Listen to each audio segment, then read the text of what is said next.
Maths कैसे करें? Maths के क्वेश्चन नहीं बनते हैं। क्लास लेते हैं तो मैथ्स समझ में आता है, उसके बाद जब मॉक टेस्ट लगाते हैं तो सवाल नहीं बनते हैं। यही कुछ सवाल हैं जो आप लोगों के लगातार निरंतर मेरे पास आते रहते हैं। तो अब समय है आपकी प्रॉब्लम को सॉल्व करने का। मैं आशीष शर्मा, मेरे वीडियो में, मेरे चैनल में आपका बहुत बहुत स्वागत है। ऐसे ही आपको अच्छी नॉलेज इन्फॉर्मेशन के लिए इस चैनल को सब्सक्राइब कर दीजिए। तो देखिए, अगर आप भी एसएससी जीडी की या किसी भी वन डे एग्जाम की तैयारी कर रहे हैं तो आपको करना क्या है, सबसे पहले उसका सिलेबस निकालना है। अगर सिलेबस में मैथ्स है तो मैथ्स बहुत इंपॉर्टेंट रोल प्ले करता है, क्योंकि अगर आपके मैथ्स के नंबर कट रहे हैं तो ये मान लीजिए आप कंपटीशन में बहुत पीछे हो रहे हैं, क्योंकि कंपटीशन में बैठने वाले 20% बच्चे ऐसे होते हैं जिनके मैथ्स में नंबर नहीं कटते हैं। वो बहुत शूरवीर हो जाते हैं मैथ्स में। तो जहाँ नंबर किसी के नहीं कट रहे हैं वहाँ अगर आपके कट रहे हैं तो टेंशन वाली बात हो जाती है। आपको क्या करना है, जहाँ नंबर नहीं कट सकते हैं वहाँ तो बिल्कुल नहीं कटने देने हैं। फिर अगर कहीं कट रहे हैं तो वहाँ आप कट जाने तो कोई बात नहीं, कंपटीशन में रहोगे। तो मैथ्स कैसे करना है? अगर आप एकदम ही बिगिनर हैं, एकदम फ्रेशर हैं, तो आपको मैथ्स कैसे करना है, आप किसी का फाउंडेशन कोर्स ले लीजिए मैथ्स का। कोई भी टीचर आप ले सकते हैं जो आपको अच्छे लगे। यूट्यूब पर काफ़ी सारे टीचर्स हैं, उनके डेमो आप यहाँ यूट्यूब पर ले सकते हैं और उनका पेड कोर्स आप ले सकते हैं। अगर आप पेड कोर्स नहीं लेना चाहते हैं तो यूट्यूब पर बहुत सारी क्लासेस हैं, चैप्टर वाइज आप सर्च कर सकते हैं और वहाँ से निकाल के आप क्लासेस अटेंड कर सकते हैं। जब आप फर्स्ट टाइम क्लास अटेंड करेंगे तब आपको साथ में नोट्स बनाने हैं, और सिर्फ एक बार क्लास लेने से मैथ्स कवर नहीं होता है, मेरे पर्सनल एक्सपीरियंस से, क्योंकि मैंने बहुत मेहनत करी है और उस मेहनत का ही नतीजा है जो 156 नंबर आए हैं और बाकी एग्जाम्स में भी मेरा नाम आया है मेरिट में।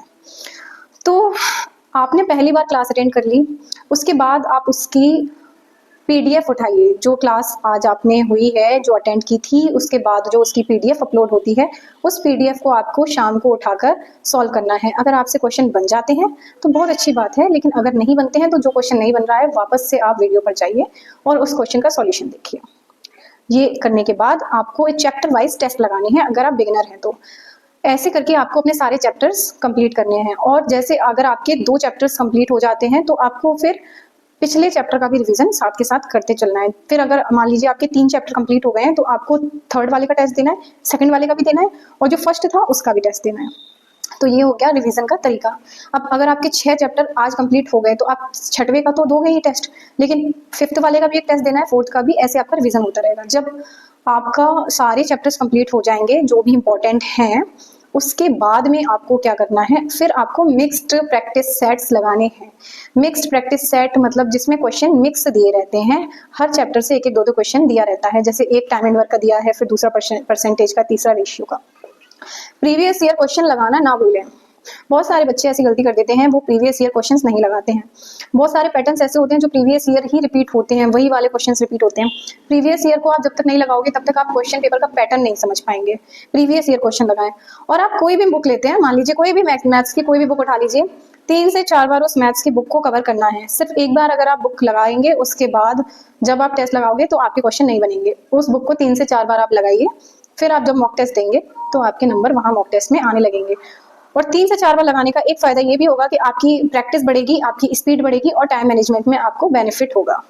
और अगर आप फ्रेशर नहीं हैं तो उस कंडीशन में आपको क्या करना है, अब आप मैथ्स तो पढ़ चुके हैं तो अब उसके लिए आप प्रैक्टिस लगाइए। चैप्टर वाइज भी आपको टेस्ट, अब जो चैप्टर आपका वीक है उस चैप्टर को आपको चैप्टर वाइज लगाना है टेस्ट और प्रैक्टिस। जो चैप्टर आपको बहुत अच्छी तरीके से आता है उसको आपको उस पर ज़्यादा फोकस नहीं देना है, मतलब थोड़ा बहुत ध्यान देना है, बस उसके टाइप कितने हैं वो देखने हैं, उससे ज़्यादा कुछ भी नहीं करना है।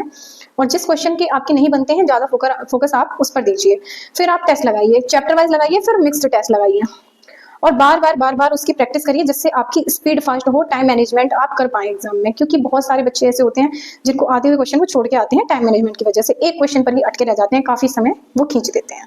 और अगर आप उनमें से हैं कि आप बिगिनर भी नहीं है, आपकी मैथ्स भी हो गई है, टेस्ट में भी नंबर आ जाते हैं, लेकिन आप बार बार भूल जाते हैं, ये किस कंडीशन में होता है कि आप जब नया चैप्टर पढ़ के गए तब आपने टेस्ट लगाया तो आपसे बन गए, फिर आपने वो कुछ दिनों बाद करा तो वो नहीं बनते हैं। तो उसका मेन जो प्रॉब्लम रहता है वो रहता है रिवीजन। आप एक चैप्टर को 3 महीने बाद अगर आप पढ़ने बैठेंगे तो वो नहीं बनेंगे। तो रिवीजन के लिए आप लोग मिक्स जो क्वेश्चन वाले सेट हैं वो लगाते रहिए।